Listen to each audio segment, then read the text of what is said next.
భగవంతుడంటే చాలాసార్లు చెప్పుకున్నాం, 6 మహాలక్షణాల సమగ్ర స్థితి కలిగినటువంటి వాడు.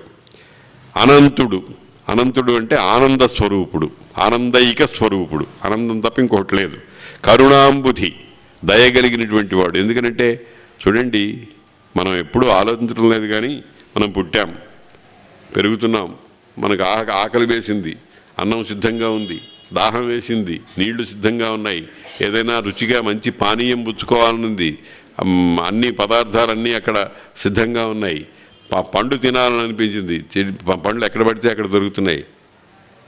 ఇదంతా ఎవరిచ్చారు? ఆ భగవంతుడు ఇచ్చాడు. అన్నీ ఏర్పాటు చేశాడు. పంచభక్ష్య పరమాన్నాలు ఏర్పాటు చేశాడు మనకు. మనమేమో అనుభవిస్తూ ఆ ఇచ్చిన వాడెవడు అనేది ఆలోచించడం మానేశాం. ఇది చాలా ద్రోహం, ఇది చాలా ఘోరమైనటువంటి విషయం. కాబట్టి అందుకనే ఆయన ఏమన్నారు? కరుణాంబుధి, కరుణ, సముద్రమంతటి కరుణ కలిగినటువంటి వాడు. సముద్రంలో జలం ఎంత ఉంది అనేది ఎవరైనా లెక్కబెట్టి చెప్పగలరా? అట్లాగే ఆ పరమాత్మునిలో కరుణ అనేటువంటిది అనంతంగా ఉంది.